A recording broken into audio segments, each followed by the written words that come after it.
So, ayan. Mag-haul tayo ng mga napamili ko sa Marshall again. Kasi naka-yellow tag sila ngayon. Dahil parang marami silang clearance. And this time is, yun, mga damit pambata. Mga nabili ko. Sa mga pamangkin ko, sa mga apo ko, sa tuhod, para mga kung ano-ano na. So, ayan.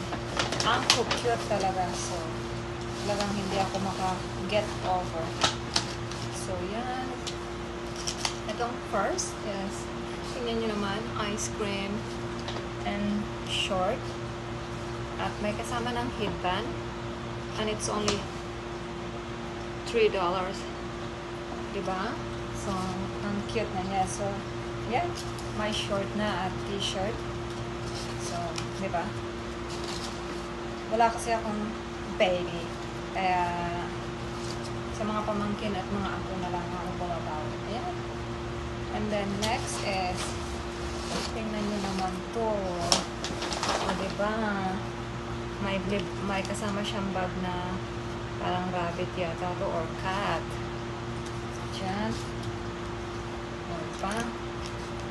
And this one is only $6.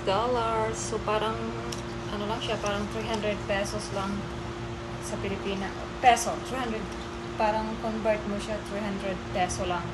So, ang ganda na niya. Matutuwa ang mga pamangkin ko niyan.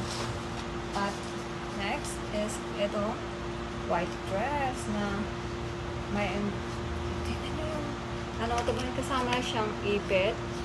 And, yan, nabili ko lang din siya na $6. So, parang, oh, diba?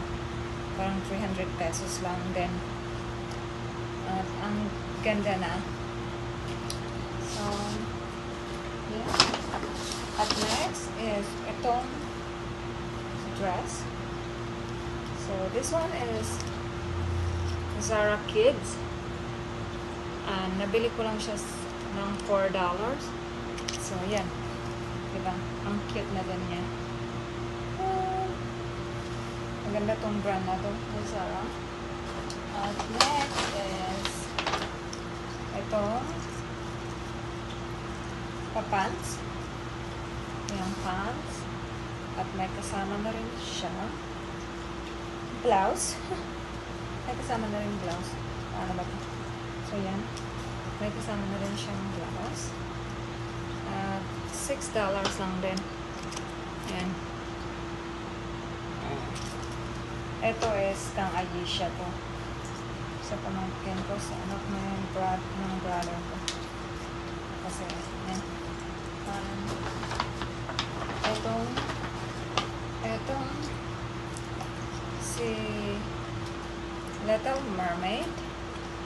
Yan. Ay, nahulog yung price niya. So, yan. Nabili ko lang siya ng $3. Natanggal dyan. So, yan.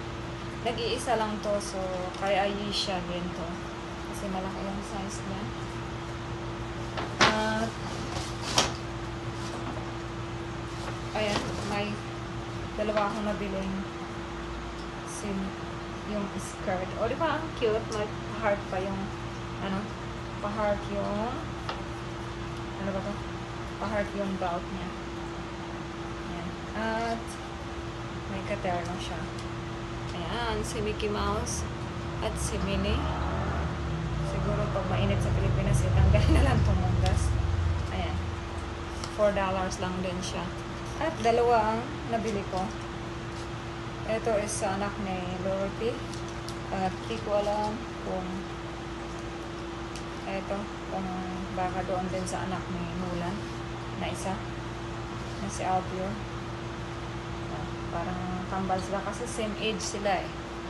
Same age sila ng anak ni Lorty at anak ni brother Nolan. So, yun siya. Dito, asin, ang daming mura. Kaya pag pumunta ako sa store, namimili na ako ng paunti-unti kasi pampasalubong ba. Kasi tingnan mo naman to. O, 200, kung i-convert mo siya sa $4, so 2 peso is parang nasa ano lang siya, O, diba? Kasi pag kinonvert mo to sa peso is parang nasa 180 lang siya peso. At ang ganda na. Yan. Terno na siya. So, ayan. Dalawa. Binili ko. At yung last is yung sapatos ng pamangkin kong si G-Boy. Ayan. Ralph Lauren. Yung sapatos. And ito is nabili ko lang siya ng $8. Ayan. $8 ko lang nung nabili. So, ayan.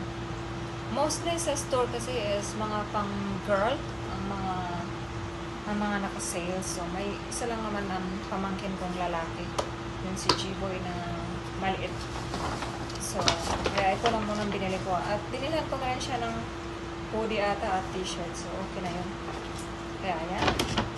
So, ang problema ko nito is yung mga pamangkin ko na mga malalaki na.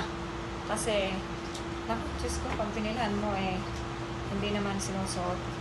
At least, mas nag-i-enjoy akong bilhan mga pamangkin kong maliliit at yung mga apo ko is kasi hindi nagre-reklamo, di ba? Hindi yun magre-reklamo dahil wala pa namang ano. So, yan. Ayan lang.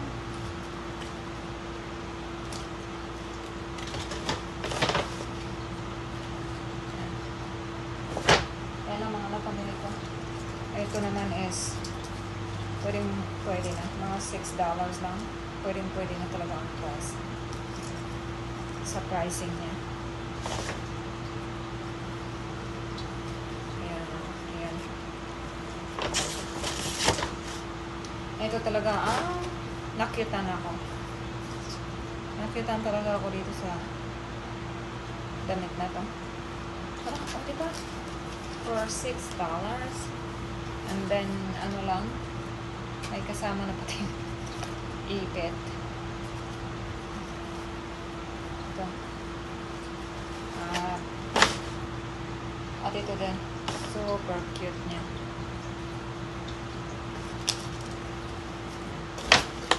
Mga pamangkin kong. Ayan. Thank you, everyone. Nagmamaganda.